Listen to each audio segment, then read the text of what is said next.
नमस्कार, विवेक ट्युटोरियल मध्ये तुमचं सगळ्यांचं स्वागत आहे। आज आपण 9वीची संतवाणी पार्ट 2 संतकृपा झाली संत बहिणाबाईंची अभंगवाणी जी आहे, खूप सुंदर अशी अभंगवाणी आहे।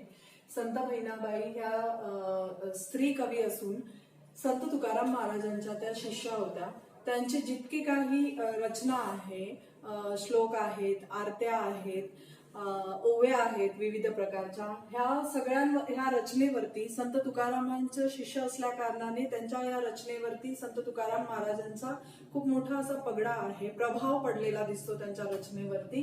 आणि अशाच पद्धतीने संत बहिणाबाईंनी ह्या पूर्ण संतकृपा झाली अभंगवाणीचं नावच आहे की संतकृपा झाली। महाराष्ट्राला खूप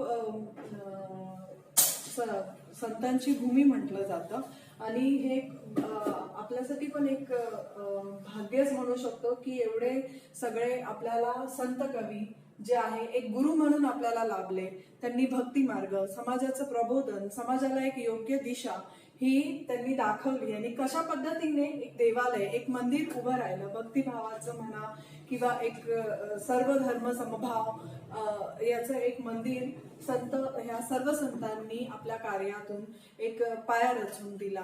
कशा पद्धतीने हे मंदिर उभं राहिलं त्यांच्या कार्याने, हे संत बहिणाबाईंनी या संतकृपा झाली म्हणजे सगळ्या संतांचा एक आशीर्वादाचा किंवा त्यांच्या कार्याने, त्यांच्या सफलतेने, त्यांच्या भक्तीच्या सफलतेने आणि ह्या पूर्णपणे त्यांनी जेवढं समाजासाठी जे काही काम केलं ते सफल झालं, फलश्रुत झालं, फ्रुटफुल झालं। आणि त्यामुळे वारकरी संप्रदायाचं एक मंदिर, एक देवालय जे आहे ते कशा पद्धतीने उभं राहिलं हे संत बहिणाबाई असं म्हणतात। आता वारकरी संप्रदाय म्हणजे काय? वारकरी संप्रदाय म्हणजे पंढरपूर जेवढे संत होते त्यांचं सगळ्यांचं आराध्य दैवत जे आहे पंढरपूरचे विठ्ठल आणि रुक्मिणी हे त्यांचं आराध्य दैवत होतं।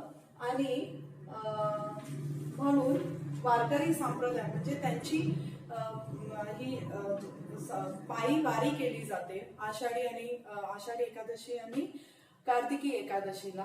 ते बरोबर त्या वारी त्यांचे जितके काही भक्त आहेत ते तिथे पायी चालत जातात, म्हणून त्यांना वारकरी म्हटलं जातं। आणि संप्रदाय म्हणजे काय? एक कम्युनिटी। तर ही वारकरी संप्रदायाची जी स्थापना आहे ती कशा पद्धतीने उदयास आली, कशा पद्धतीने ती फलश्रुत झाली आणि कशा पद्धतीने ह्या संतांनी याचा महिमा महाराष्ट्रातच नाही तर महाराष्ट्राच्या बाहेरही त्याचं महत्व पटवून दिलेलं आहे, तर तेच या अभंगामध्ये संत बहिणाबाईंनी स्पष्ट केलं आहे।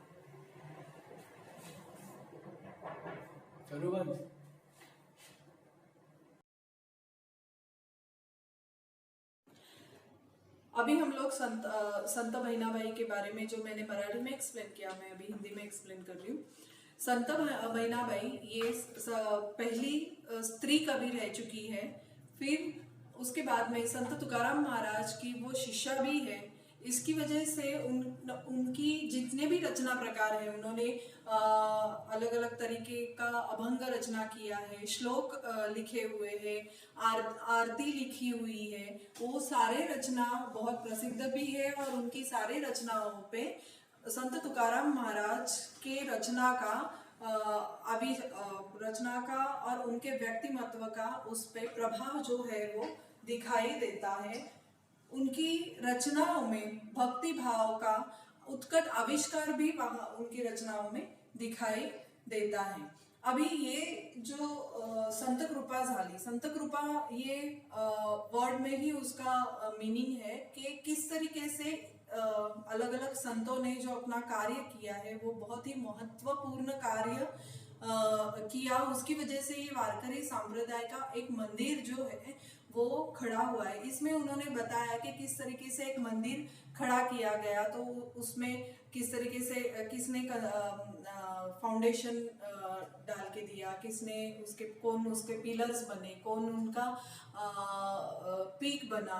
तो इस तरीके से एक रियल सेंस में देखेंगे तो ये मंदिर कोई कंस्ट्रक्शन मतलब एक पर्टिकुलर एक कोई बिल्डिंग नहीं बांधा है, लेकिन किस तरीके से एक कम्युनिटी का कम्युनिटी की स्थापना हुई और उसका महत्व महाराष्ट्र में ही नहीं तो महाराष्ट्र के बाहर भी उन्होंने, इन सारे संतों ने अपने कार्यों के थ्रू किस तरीके से अपना योगदान दिया है वो संत बहिणाबाई ने अपने संत कृपा झाली ये अभंग में उन्होंने बताया है.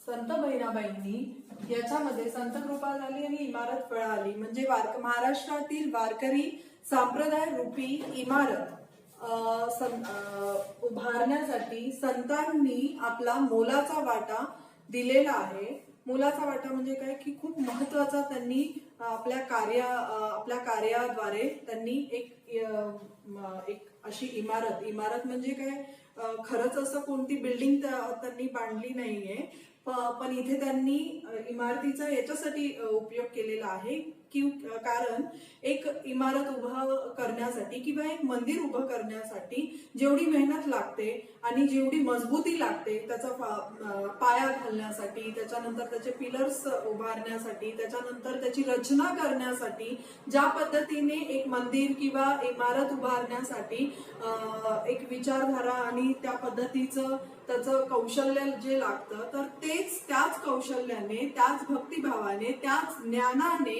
ह्या वेगळ्या वेगळ्या संतांनी आपला मोलाचा वाटा जे आहे त्या वारकरी संप्रदाय रूपी इमारत बांधण्यासाठी त्यांनी आपल्या भक्तीचा आणि ज्ञानाचा पाया देऊन ती मंदिर कशा पद्धतीने उभारले हे त्यांनी या संत कृपा झाली या संतवाणीमध्ये सांगितलं आहे. सर्वप्रथम आपण पहिल्या ओवीकडे येऊया. संत कृपा झाली इमारत फळा आली. संत कृपा म्हणजे काय?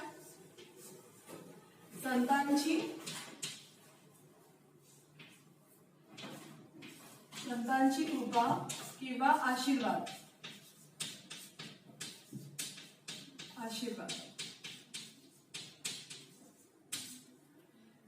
इमारत म्हणजे बिल्डिंग. फळा येणे म्हणजे काय? सफल होणे, यशस्वी होणे किंवा फळा येणे म्हणजे फ्रुटफुल, एखादं कार्य एक फलश्रुत होणे त्याला आपण म्हणू शकतो फळा येणे. तर संत कृपा झाली इमारत फळा आली. ह्या महाराष्ट्राला इतके मोठे संत एक गुरु म्हणून लाभले त्याच्यामुळे त्यांनी त्यांच्या भक्तीच्या जोरावरती त्यांच्या ज्ञानाच्या जोरावरती त्यांच्या ह्या कृपा आशीर्वादामुळे काय झालंय आज वारकरी संप्रदाय रूपी एक इमारत जी आहे आज ती काय झालेली आहे? फलश्रुत झालेली आहे, सफल झालेली आहे.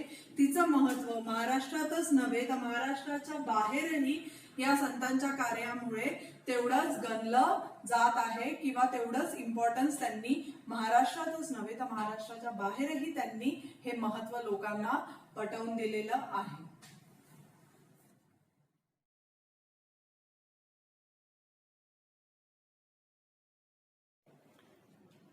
अभी जो मैंने एक्सप्लेन किया वही मैं अभी हिंदी में एक्सप्लेन करती हूँ.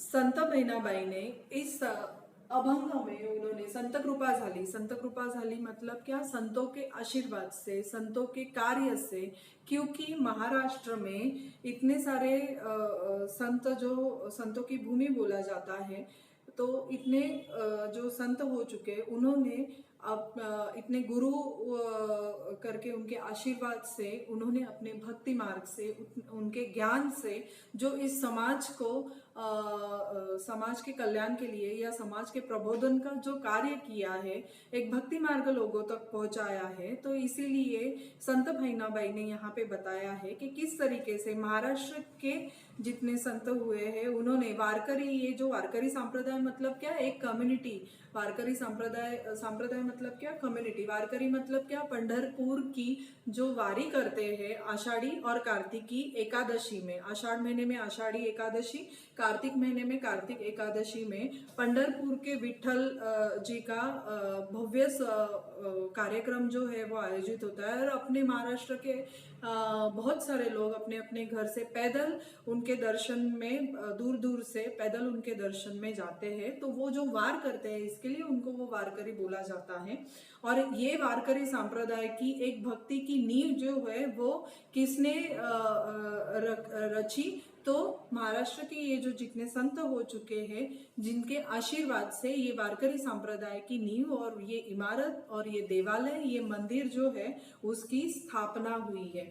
फर्स्ट जो ओवी है उसमें उन्होंने एक्सप्लेन किया है कि किस तरीके से संत कृपा झाली, उनकी कृपा हो गई, संतों के आशीर्वाद से, संतों के ब्लेसिंग्स से ही ये इमारत जो है, ये देवालय जो है उसकी निर्मिती हो गई। किस तरीके से ये फलश्रुत हुआ, ना कि महाराष्ट्र में, तो महाराष्ट्र के बाहर भी। आता आपण दुसऱ्या ओवीकडे येऊया। ज्ञानदेवे रचला पाया उभारिले देवालया। इथे ज्ञानदेवे म्हणजे काय, संत ज्ञानेश्वर।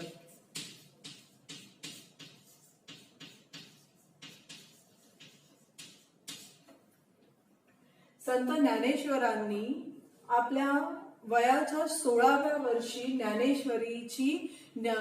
ज्ञानेश्वरी सारखा एक मोठा ग्रंथ रचला गेला। त्याला महाराष्ट्रात, आपल्या महाराष्ट्रामध्ये त्याचं बऱ्याचशा मंदिरांमध्ये म्हणजे महाराष्ट्रभर त्याचं काय होतं, भजन कीर्तन जे आहे त्याची पूजा केली जाते, त्याचं अध्याय वाचले जातात। म्हणजे या पद्धतीने संत ज्ञानेश्वरांनी सर्वप्रथम भक्तिपंथाचा, भक्तीचा मार्ग जो आहे तो लोकांसाठी ज्ञानेश्वरीद्वारे, त्यांच्या ग्रंथाद्वारे लोकांपर्यंत एक खूप असा महत्वाचा संदेश जो आहे तो त्यांनी पोहोचवला। म्हणून इथे संत बहिणाबाई म्हणतात की ज्ञानदेवे रचिला। रचिला मतलब काय, रचना करणे, रचना करणे। पाया म्हणजे त्याचा फाउंडेशन,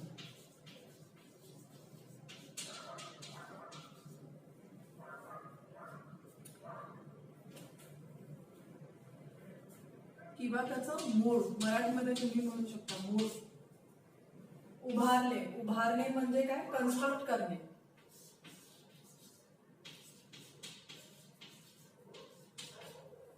उभारणे किंवा देवालय, देवालय म्हणजे मंदिर।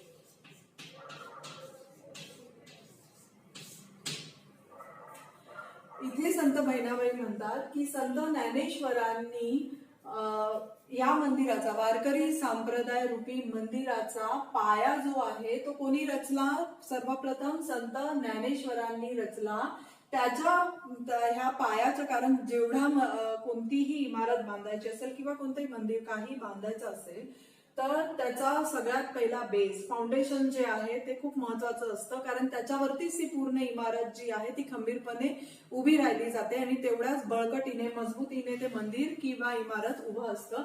म्हणून संत बहिणाबाई म्हणतात की सर्वप्रथम संत ज्ञानेश्वरांनी ह्या देवालयाचा पाया जो आहे तो रचून दिला आणि तो एवढा मजबूत होता की त्याच्यावरती हे मंदिर जे आहे ते आज खंबीरपणे उभं आहे। वारकरी संप्रदायाचं जे देवालय जे आहे ते आज सुंदररित्या भक्कमपणे काय आहे, उभं राहिलेलं आहे।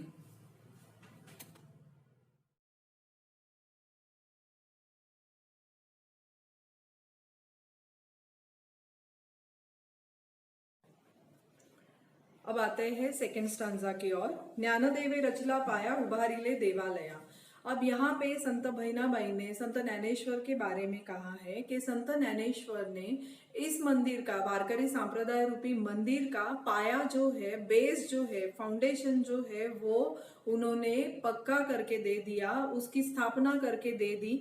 यहाँ पे उन्होंने उनका मंदिर का पाया जो है उसका कंस्ट्रक्शन के बारे में, रचना के बारे में उन्होंने बताया है। तो वो संत ज्ञानेश्वर जो थे उन्होंने अपने एज के 16 इयर्स के जब थे तब उन्होंने ज्ञानेश्वरी जैसा महान ग्रंथ लिखा है, जो आज महाराष्ट्र में कृष्ण की लिखी हुई भगवत गीता के जैसा हर मंदिरों में उसकी पूजा होती है। एक एक हफ्ते का उनका भजन कीर्तन जो है वो चालू रहता है। तो इस तरीके से उन्होंने संत ज्ञानेश्वर में भक्ति कैसी होनी चाहिए इसका एक रियल अर्थ जो है और एक रियल मार्ग जो है वो लोगों तक पहुंचाने में उन्होंने क्या किया है, समाज का प्रबोधन करने में और समाज को एक दिशा दिखाने का काम उन्होंने संत ज्ञानेश्वरी जो ग्रंथ है इससे समाज को दिया हुआ है। इसलिए संत बहनाबाई ये सेकंड स्टैंजा में बोलते हैं कि उनके इस गाइडेंस के थ्रू, उनके मार्गदर्शन के थ्रू आज इस वारकरी सांप्रदाय रूपी इमारत का बेस जो है, फाउंडेशन जो है वो इतना मजबूत हो चुका है। क्योंकि कोई भी इमारत या कोई भी बिल्डिंग बांधनी होती है तो उसका सर्वप्रथम जो है वो फाउंडेशन जो है, बेस जो है, पाया जो है वो भक्कम होना बहुत जरूरी रहता है। क्योंकि उसी के ऊपर वो मंदिर या कोई भी इमारत जो उतनी ही मजबूती से खड़ी हो सकती है जबकि उसका फाउंडेशन पक्का हो तब। तो यही उन्होंने यहाँ पे बताया कि संत ज्ञानेश्वर महाराज ने अपना योगदान देके इसका पाया जो है वही लोगों वारकरी संप्रदाय का जो पाया जो है वो मजबूत करके दिया हुआ है, मजबूत रचना करके दी है और उसी के ऊपर ये मंदिर की स्थापना, वारकरी संप्रदाय रूपी मंदिर की क्या हुई है, स्थापना हुई है। आता आपण येऊया तिसऱ्या ओळीकडे। नामातयाचा किंकर तेने रचिले ते आवार। आता इथे ज्ञानेश्वरांचं झालं की त्यांनी पाया रचून दिला। आता इथे संत नामदेवांबद्दल बहिणाबाई काय सांगतात ते बघूया। संत नामदेव, नामा म्हणजे संत नामदेव, तयाचा म्हणजे त्यांनी, किंकर म्हणजे काय, छोटे छोटे दगड, टेबल्स, तेने म्हणजे बाय हिम किंवा त्यांनी,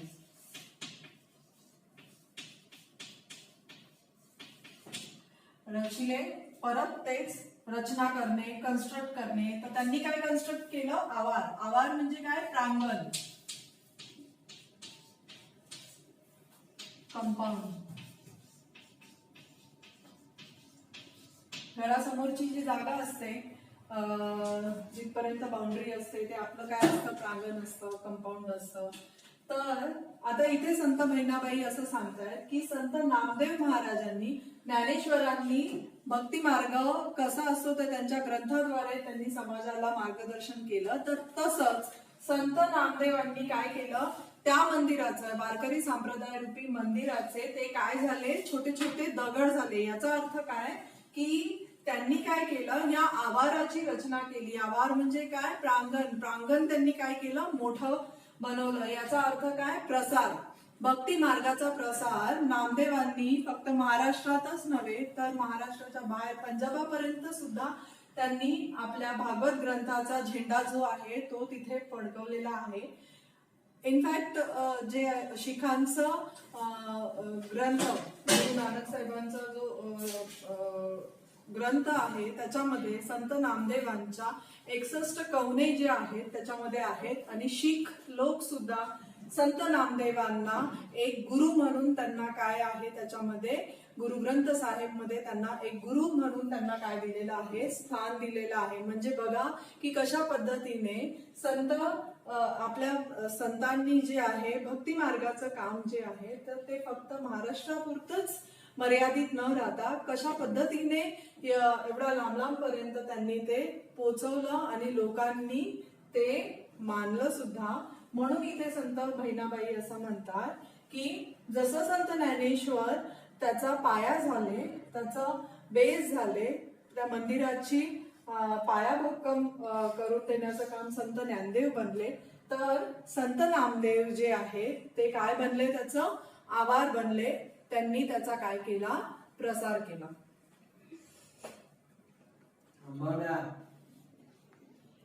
अब आते हैं तीसरी ओबी की तरफ। उसमें लिखा है नामातया, उसमें बहनाबाई बोलते हैं कि नामातयाचा किंकर तेने रचिले ते आवार। अब हो गया, सबसे पहले तो हो गए संत ज्ञानेश्वर, जिन्होंने वारकरी संप्रदाय रूपी मंदिर का पाया जो है वो मजबूत करके दे दिया, स्थापना कर दी, और मंदिर के देवालय मतलब वारकरी संप्रदाय रूपी देवालय निर्माण करने के लिए उन्होंने उनका पाया जो है वो भक्कम करके दिया। अब आते हैं संत ज्ञानेश्वर की, संत नामदेव की तरफ। यहाँ बहिनाबाई बोलते हैं कि जिस तरीके से संत ज्ञानेश्वर ने पाया मजबूत करके दिया, तो अब आती है बारी आंगन की। तो आंगन जितना बड़ा होगा, प्रशस्त होगा, उतना ही मंदिर का शोभा या कोई भी बिल्डिंग का शोभा, घर की शोभा जो है वो कैसी होती है, बढ़ती है। तो वही काम संत नामदेव महाराज ने किया है। संत नामदेव महाराज ने भक्ति का प्रसार महाराष्ट्र में ही नहीं तो महाराष्ट्र के बाहर भी उन्होंने उस भक्ति मार्ग का क्या किया है, प्रसार किया है। पंजाब तक उन्होंने भागवत पंथ का झंडा जो है वो उन्होंने लहराया है। सिखों के जो गुरु ग्रंथ साहिब करके जो किताब है, जिसको सिख जो है वो अपनी धर्म ग्रंथ की किताब मान के उसको पूछते हैं, उसमें संत नामदेव जी के 61 रचनाएं उसमें क्या है, नमूद की गई है। और पंजाब सिख समाज भी उनको गुरु के तौर पे क्या करता है, पूछता है। तो इस तरीके से इसमें से ही हमको पता चलेगा कि किस तरीके से हमारे महाराष्ट्र के संतों ने सिर्फ महाराष्ट्र में ही नहीं तो महाराष्ट्र के बाहर तक भी अपने भक्ति का प्रसार, अपने ज्ञान का प्रसार जो है वो करके समाज को एक योग्य दिशा जो है वो दी है। इस तरीके से संत नामदेव यहाँ पे क्या बन गए, मंदिर का आवार बन गए, आंगन बन गए हैं, जिसकी वजह से ये इमारत जो है उसकी शोभा और बढ़ गई है। आता आपण येऊया चौथ्या ओळीकडे। जनार्दन एकनाथ खांब दिदला भागवत। आता पाया झाला, त्याच्यानंतर आवाज झालं, आता आलं खांब। मंदिराचे खांब कोण बनले तर संत एकनाथ जनार्दन स्वामींचे, जनार्दन स्वामींचे संत एकनाथ हे काय होते, शिष्य होते। आणि त्यांनी काय दिलं, दिदला म्हणजे देणे। भागवत म्हणजे काय, भागवत ग्रंथाची, गुरूंच्या मार्गदर्शनाखाली भागवत ग्रंथाची निर्मिती।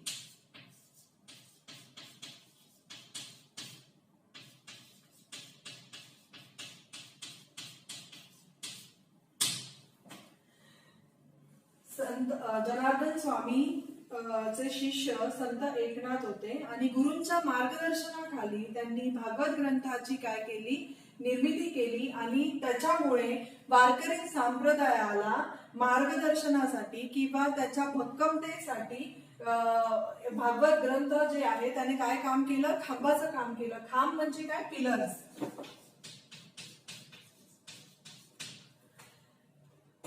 कोणत्याही मंदिरासाठी, कोणत्याही बिल्डिंगसाठी त्याचे पिलर्स मजबूत असणं काय असतं, खूप गरजेचं असतं। की कारण त्याच्यावरतीच पूर्णपणे कन्स्ट्रक्शन काय असतं, अवलंबून असतं। आणि कारण पिलर जेवढे मजबूत असतं तेवढं ते काय असतं, मंदिराचं हेवी बांधकाम म्हणा किंवा बिल्डिंगचं हेवी बांधकाम, त्याच्यावरती काय होतं, ते पकडून धरतं, त्याच्यावरतीच ते काय असतं, अवलंबलेलं असतं। म्हणून इथे संत बहिणाबाईंनी सांगितलेलं आहे की जनार्दन स्वामींच्या गुरूंच्या मार्गदर्शनाखाली संत एकनाथ महाराजांनी भागवत ग्रंथाची स्थापना केली। आणि या भागवत ग्रंथाच्या स्थापनेमुळे किंवा या भागवत ग्रंथाच्या निर्मितीमुळे या वारकरी संप्रदायाला, वारकरी संप्रदाय रूपी मंदिराला काय मिळाले, खांब मिळाले, एक मजबूत काय मिळाले, खांब मिळाले। त्याच्यामुळे हा जो देवारा आहे, हा जो देवालय जे आहे, त्यांनी काय धरले, त्या खांबावरती आपल्या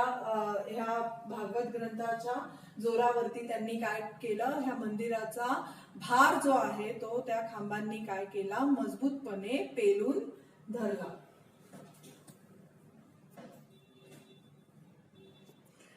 अब आते हैं चौथी ओवी के पास। जनार्दन एकनाथ खांब दिदला भागवत। अब यहाँ पे बहनाबाई बोल रही है कि संतों की कृपा की वजह से, आशीर्वाद की वजह से ये वारकरी संप्रदाय रूपी इमारत जो है वो खड़ी हो गई। इसमें सर्वप्रथम ज्ञानदेव महाराज, संत नामदेव महाराज ने क्या किया, उसका पाया जो है, बेस जो है, मूल जो है वो क्या कर दिया, भक्कम कर दिया। उन्होंने एक भक्ति का मार्ग, एक भक्ति पंथ जो है वो लोगों तक पहुंचाया। और उसी तरीके से संत नामदेव महाराज ने क्या किया, उसका आवार, मंदिर की आवार और प्रांगण की क्या बना दी, शोभा बढ़ा दी। किस तरीके से बढ़ाई, तो उसका प्रचार करके, ना कि महाराष्ट्र में तो बाहर तक, महाराष्ट्र के बाहर भी उसका महत्व जो है वो उन्होंने बढ़ाया। अब आते हैं संत एकनाथ महाराज के तरफ। यहाँ पे संत बहनाबाई कहती है कि संत एकनाथ महाराज जो थे, संत जनार्दन स्वामी के क्या थे, वो शिष्य थे।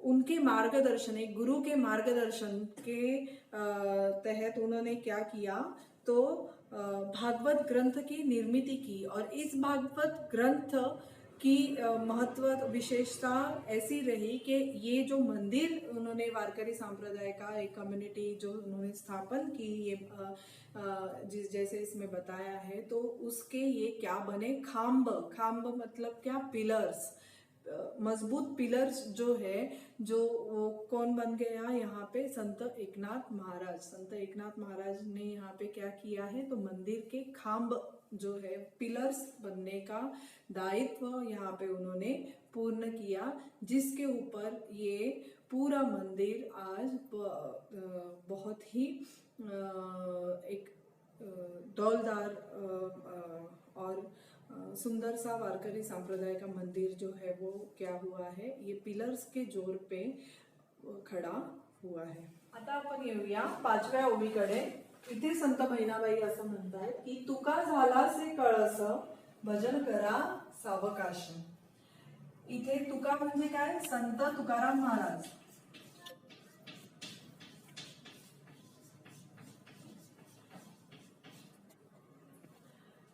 कळस, कळस म्हणजे मंदिराच्या शिखरावरील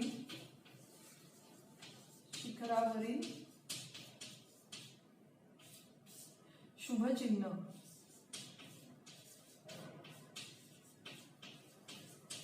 किंवा पीठ बोलू शकतो, त्याच्यानंतर पिनॅकल बोलू शकतो।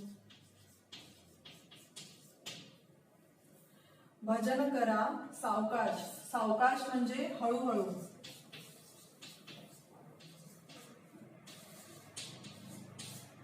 स्लोली।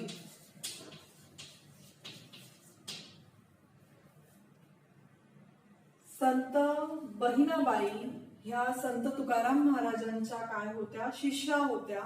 आता त्यांचं महत्व, त्यांचं गुणगान करताना संत बहिणाबाई असं म्हणतायत की सगळ्यात संत तुकाराम महाराजांनी कळस केला। कळस केला म्हणजे काय, मंदिराच्या वरचा शिखराचं काम जे आहे, मंदिर एक शिखरावरती पोहोचवलं म्हणजे काय, संत तुकाराम महाराजांनी आपल्या सर्वोत्कृष्ट कामगिरीतून ह्या मंदिराला काय दिलेलं आहे, एक आपल्या कार्याला जे आहे ते काय नेऊन ठेवलेलं आहे, एक उत्तुंग शिखरावरती, उत्तुंग पीक वरती नेऊन ठेवलेलं आहे। त्यांच्या कार्यामुळेच आज काय होतंय, ह्या भागवत संप्रदायाची जी ध्वजा जी आहे ती एक डौलदारपणे, एक सुंदर रित्या आजही ती काय करत आहे, तशीच लहरत आहे। म्हणून संत बहिणाबाई इथे म्हणतायत की संत तुकारामांनी त्यांच्या कामाने काय केलेलं आहे, कळस गाठला आहे, मंदिराला कळस दिलेला आहे। म्हणून आता संत तुकारामांनी काय सांगितलेलं आहे की आता तुम्ही सावकाश काय करू शकता, स्लोली हरिनामामध्ये तुम्ही गुंग होऊ शकता, व्यस्त होऊ शकता, हरिनामाचं बसून छानपैकी हळूहळू काय करू शकता, गजर करू शकता, भजन करू शकता, असं संत बहिणाबाईंनी याच्यामध्ये सांगितलं आहे। अब आते हैं 5वीं ओवी की तरफ। यहाँ पे संत बहिणाबाई ने बोला है कि तुका झाला से कळस, भजन करा सावकाश। यहाँ पे संत बहिणाबाई बोल रही है कि जिस तरीके से ज्ञानेश्वर महाराज जो है मंदिर का पाया बने, नामदेव महाराज जो है वो मंदिर का आवार बने, संत एकनाथ महाराज जो है मंदिर के पिलर्स बने, खांब बने, उसी तरीके से संत तुकाराम महाराज मंदिर के संत तुकाराम महाराज ने मंदिर के शिखर का काम किया है। वारकरी संप्रदाय को अपने कार्य के थ्रू, अपने संदेश के थ्रू उन्होंने वारकरी संप्रदाय को क्या एक उत्तुंग शिखर मतलब उत्तम पीक पे उन्होंने क्या किया है, सर्वोत्कृष्ट पीक जो है उन्होंने क्या दिया है, वारकरी संप्रदाय को दिया है। शिखर मतलब क्या, कलश मतलब क्या, मंदिर का जो सबसे टॉप मोस्ट हिस्सा जो रहता है उसको क्या बोला जाता है, कलश बोला जाता है, मराठी में शिखर बोला जाता है। तो उसी तरीके से यहाँ पे संत तुकाराम महाराज जो कि संत बहिनाबाई के गुरु रह चुके हैं, तो उन्होंने यहाँ पे बोला है कि संत तुकाराम महाराज ने अपने कार्य के थ्रू समाज का प्रबोधन करते हुए एक भक्ति और ज्ञान का प्रकाश जो सर्वोत्कृष्ट लेवल पे उन्होंने लाके रखा और वो मंदिर का क्या बन गए हैं, शिखर बन गए हैं। ऐसा संत बहिनाबाई यहाँ पे संत तुकाराम महाराज का वर्णन किए जाते हैं। आता येऊया 6व्या ओळीकडे। इथे संत बहिणाबाईंनी सांगितलंय की बहिणी म्हणे स्वतः बहिणाबाई असं म्हणतायत संत बहिणाबाई स्वतः म्हणतायत की बहिणी म्हणे फडकती, फडकणे म्हणजे काय, लहरणे, लहरणे किंवा लहरत राहणे। ध्वजा म्हणजे निशान किंवा झेंडा, हे समानार्थी शब्द म्हणून तुम्हाला कामाला येतील। झेंडा, बहिणी म्हणे फडकती ध्वजा, निरूपणा, निरूपणा म्हणजे काय, स्पष्टीकरण।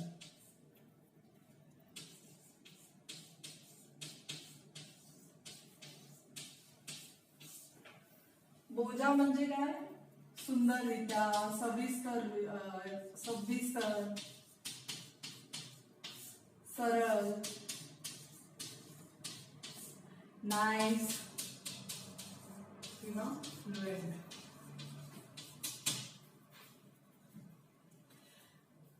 आता या अभंगाचा शेवट करताना संत बहिणाबाई असं म्हणतायत की इथे संत बहिणाबाई असं म्हणतायत की या सर्व संतांनी जे आहेत आपल्या कार्यामुळे या वारकरी संप्रदायाला एक नवीन रूप दिलं, एक मंदिर उभं केलं। तर म्हणून संत बहिणाबाई असं म्हणतायत की त्यांच्या कार्याने, भक्ती आणि ज्ञानाच्या कार्याने ही जी त्यांची ध्वजा आहे, संत तुकाराम महाराजांच्या कार्यामुळे ही भागवत वारकरी संप्रदायाची जी ध्वजा आहे ती नेहमी काय राहणार आहे, एक भक्तीच्या जोरावरती, ज्ञानाच्या जोरावरती, जे की ज्याचं महत्व आज महाराष्ट्रातच नाही तर महाराष्ट्राच्या बाहेरही लोकांना पटलेलं आहे। म्हणून ती आजही लहरत आहे आणि पुढेही काय राहणार आहे, ती लहरत राहणार आहे। मी फक्त काय केलंय, बहिणाबाई म्हणतायत की मी स्वतः फक्त काय केलंय, निरूपण केलेलं आहे। निरूपण केलंय म्हणजे मी फक्त स्पष्टीकरण केलेलं आहे। ह्या बोजा म्हणजे काय, ह्या संपूर्ण कार्याचं मी काय केलेलं आहे, सविस्तरपणे फक्त स्पष्टीकरण केलेलं आहे। पण ह्याचं जे कार्य ह्या संतांनी केलेलं आहे ते नेहमीच काय होणार आहे, त्यांची ध्वजा जी आहे, त्यांचं निशाण जे आहे हे नेहमीच काय राहणार आहे, फडकत राहणार आहे, लहरत राहणार आहे। अशा पद्धतीने वारकरी संप्रदाय रूपी एक परिपूर्ण इमारत जी आहे महाराष्ट्राला ह्या संतांनी आपल्या कार्याद्वारे, ज्ञानाद्वारे, भक्तीद्वारे जी आहे ती महाराष्ट्राला दिलेली एक मोठी देणगी आहे। अब आते हैं 6वीं ओवी की तरफ। बहिनी बने फडकती ध्वजा, निरूपणा केले बोजा। यहाँ पे संत बहिनाबाई कह रही है कि संत तुकाराम महाराज ने अपने उत्तुंग कार्य के जरिए मंदिर का उन्होंने शिखर जो है वारकरी संप्रदाय रूपी मंदिर को एक क्या दिया, शिखर दिया। तो उसी शिखर पे उनका जो ध्वज जो है हमेशा भक्ती के मार्ग पे, ज्ञान के मार्ग पे हमेशा क्या रहने वाला है, फडकत राणे म्हणजे लहराता रहने वाला है। उसका महत्व जो है ना ही केवल महाराष्ट्र में ही नहीं तो महाराष्ट्र के बाहर भी उसका महत्व जो है वो प्रस्थापित कर दिया गया है। इसके लिए संत बहिनाबाई यहाँ पे ऐसे बोल रहे हैं कि मैंने तो सिर्फ निरूपण किया है। निरूपण मतलब क्या, स्पष्टीकरण दिया हुआ है। ये सुंदर से कार्यों का, ये जो संतों के कार्य का इन्होंने क्या किया है, सिर्फ स्पष्टीकरण दिया है। असल मंदिर जो है वो खड़ा करने के लिए ये जो संत महाराष्ट्र के संत रह चुके हैं, उन्होंने अपने कार्यों के जरिए एक वारकरी संप्रदाय रूपी मंदिर खड़ा करने के लिए अलग अलग तरीके से उन्होंने क्या दिया है, अपना समर्पण जो है वो दिया है, जो कि भक्ति और ज्ञान के मार्ग पे चल रहा है। और आज भी उनका ध्वज जो है वो लहरा रहा है, वो हमेशा इसी तरीके से लहराता रहेगा।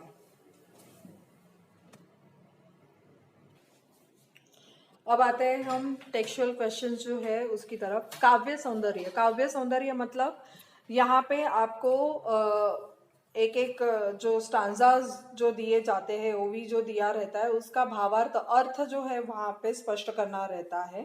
प्रथम आते हैं, तुका झाला से कळस भजन करा सावकाश, या ओळींचा भावार्थ स्पष्ट करा। आन्सर देखते हैं। संत बहिणाबाई यांनी या अभंगात वारकरी संप्रदाय रूपी देवळाचे रूपक वापरले आहे। रूपक वापरले आहे मतलब क्या, एग्जाम्पल दिया हुआ है वारकरी संप्रदाय रूपी मंदिर का। मतलब एक एग्जाम्पल उन्होंने क्रिएट किया है कि किस तरीके का ये मंदिर, एक कम्युनिटी का मंदिर उन्होंने किस तरीके से खड़ा किया, उसका एग्जाम्पल यहाँ पे उन्होंने दिया है। त्या म्हणतात, संत ज्ञानेश्वरांनी या मंदिराचा पाया रचला, म्हणजेच वारकरी संप्रदायाची स्थापना केली। अब यहाँ पे कंस्ट्रक्शन की बात जब करते हैं वो, कि मंदिर किस तरीके से कंस्ट्रक्ट किया, एक्चुअल में वो मंदिर का कंस्ट्रक्शन मतलब वो पत्थर और ईंटों से नहीं बांधा है, तो उन्होंने अपने भक्ति और ज्ञान के माध्यम से उसका बेस से लेके ऊपर तक किस तरीके से कौन से संतों ने मार्गदर्शन किया वो यहाँ पे बताया। तो संत ज्ञानेश्वर ने क्या किया, पाया रचला। पाया रचला मतलब एक बेस जो है, पक्का बेस जो है वो वारकरी संप्रदाय को दिया, जिसकी वजह से वारकरी संप्रदाय की क्या हो गई, स्थापना हो गई।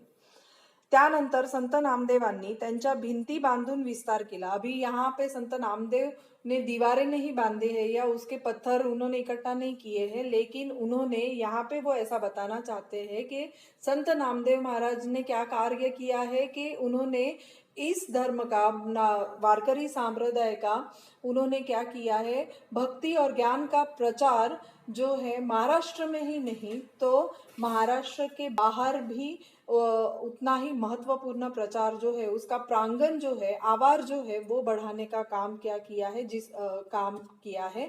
क्योंकि मंदिर हो या घर हो, उसका आंगन जितना प्रशस्त और सुंदर होता है, उसी से वो घर की और मंदिर की क्या होती है, शोभा बढ़ती है। तो वही काम यहाँ पे संत नामदेव महाराज ने किया है, प्रचार किया है।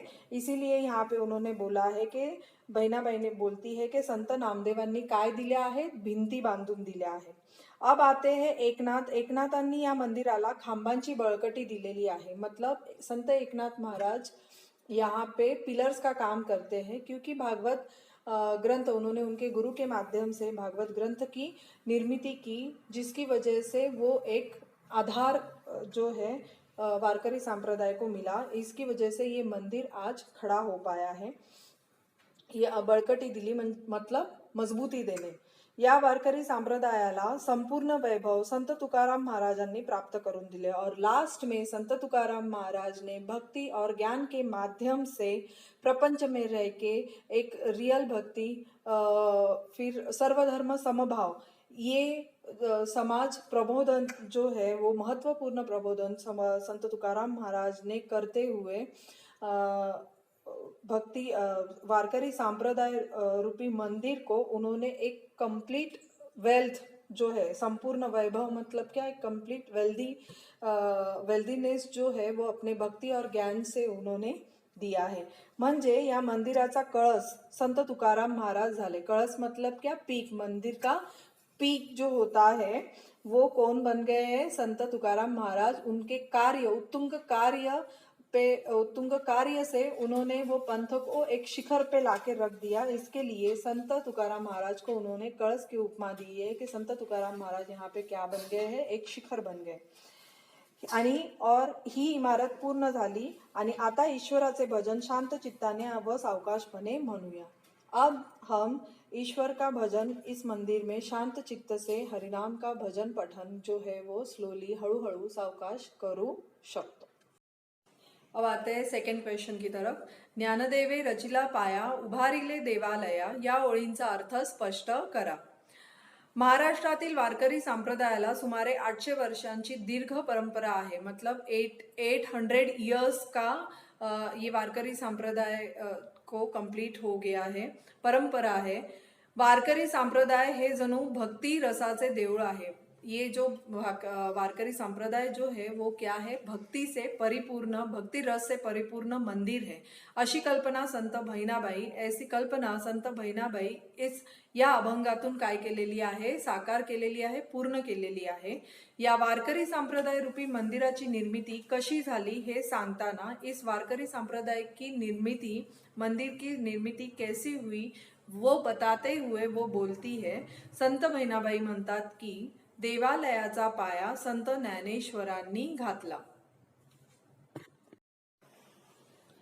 संत बहिणाबाईंनी म्हणतात की देवालयाचा पाया संत ज्ञानेश्वरांनी घातला। म्हणजे वारकरी संप्रदाय रूपी मंदिर का पाया मजबूत किसने करके दिया? संत ज्ञानेश्वर ने। तर त्यावर इमारत उभी रहते, क्योंकि पाया जितना भक्कम मजबूत रहता है उसी ऊपर वो इमारत या मंदिर जो है वो परिपूर्ण तरीके से खड़ा रहता है।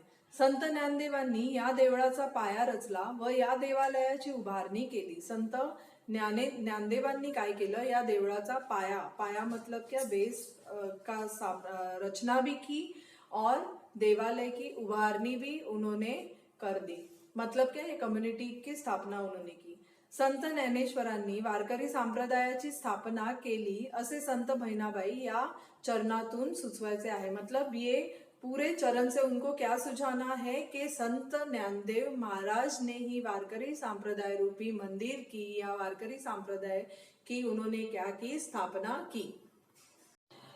अब आते हैं तीसरे क्वेश्चन की तरफ। संतांचे कार्य नेहमीच मार्गदर्शक ठरते, याविषयी तुमचे मत सोदाहरण स्पष्ट करा। उदाहरण के साथ आपका मत जो है वहाँ पे ओपिनियन यहाँ पे पूछा है कि किस तरीके से आप स्पष्ट करोगे कि संतों के कार्य हमेशा मार्गदर्शक रहे हैं।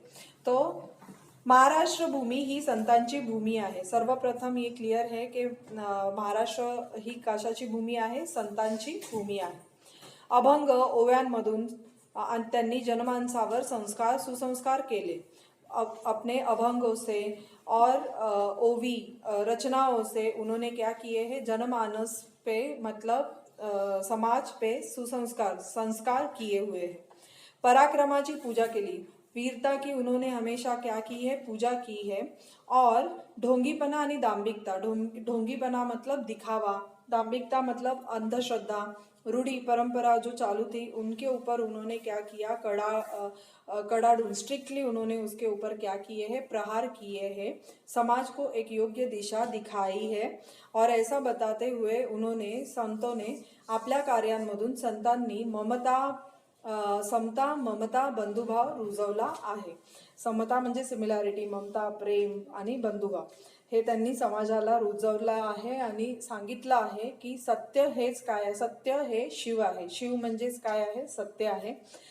या सुंदर मूल्यांची त्यांनी काय केलेली आहे? जपवणूक करून दिलेली आहे। संत ज्ञानेश्वरांनी पसायदानाची रचना केली आणि त्याच्यामध्ये त्यांनी दान म्हणजे ईश्वराकडे दान मागणे, पसायदानाची निर्मिती करताना ते म्हणतात की जे खेळांची व्यंकटी सांडो तया सत्कर्मी रती वाढो। म्हणजे जे पण काही आपले दुष्कर्म आहेत किंवा काही असो ते काय हो मागे राहून आपली सत्कर्म करून आपला काय हो नेहमी उद्धार हो, असे संत ज्ञानेश्वर माऊलींनी पसायदानांमध्ये मागितले आहे। दूसरा ये हो गया पहला उदाहरण. दूसरा उदाहरण यहाँ पे दिया है. जेका रंजले गांजले त्यांची म्हणे जो आपुले तोची साधू ओळखावा देव तेथेची जानावा. रंजले गांजले मतलब क्या, समाज में जो भी दुखी कष्टी ऐसे लोग हैं उनको जो अपना मानेगा, उनमें जो भगवान ढूंढेगा उसी को क्या मानना चाहिए, वही साधु है. और उसी को क्या मानना चाहिए, भगवान मानना चाहिए. क्योंकि देव भगवान जो है वो ऐसे ही लोगों के पास मिलेगा जो ऐसे लोगों की, दुखी कष्टी लोगों की सहायता करता है. उन्हीं में क्या रहता है, एक साधुपन रहता है, उन्हीं में भगवान छुपा रहता है. अशा सदाचाराची शिकवण. ये जो सदाचार, सदाचार मतलब एक अच्छे आचार के साथ उन्होंने शिकवण मतलब क्या, एक समाज को संस्कार दिए हुए हैं, संत तुकाराम महाराजांनी दिला आहे. यत्न तोची देव जाणावा असा संदेश देऊन समर्थ रामदासांनी आम्हाला प्रयत्नवादी बनवले आहे. तो समर्थ रामदास जो है उन्होंने क्या बोला है कि यत्न तेची देव जाना, मतलब प्रयत्न करते रहो, उसी में क्या होगा, तुमको भगवान जो है वो मिलेगा. और उसी के लिए क्या बनो, प्रयत्नशील बनो. अशा प्रकारे संतांचे कार्य नेहमीच समाजाला काय ठरले आहे, मार्गदर्शक ठरलेले आहे. इसी तरीके से संतों का कार्य जो है वो गाइडेंस, मार्गदर्शक मतलब क्या, गाइडेंस, जो समाज को प्रेरणादायी. आता हे संपूर्ण अभंग जो आहे तो आपला शिकवून झालेला आहे. माझं सांगणं हेच आहे, मेरा बोलना आप सभी लोगों को एक है कि टेक्सचुअल क्वेश्चंस जो है वो मैंने एक्सप्लेन करके दिए हुए, उसमें आप जितना हो सके उसकी राइटिंग में प्रैक्टिस करो, क्योंकि एग्जाम के लिए आपको ही इजी पड़ेगा. और जितना हो सके उतना बोल के लिखो, क्योंकि और जो भी मैंने मराठी में एक्सप्लेन भी किया है तो वो भी ध्यान से सुनो. जब पर्सनल ओपिनियंस पूछे जाते हैं तब उसके लिए ये एक्सप्लेनेशन जो है वो काम में आता है. और जो भी क्वेश्चन आंसर्स एक्सप्लेन किए हैं उसको मराठी में बोल बोल के एटलीस्ट 2 to 3 टाइम्स तो वो क्वेश्चन आंसर्स जो है वो राइटिंग प्रैक्टिस आप करो तो इजी जाएगा और एग्जाम में भी लिखने के लिए मुश्किल नहीं आएगी.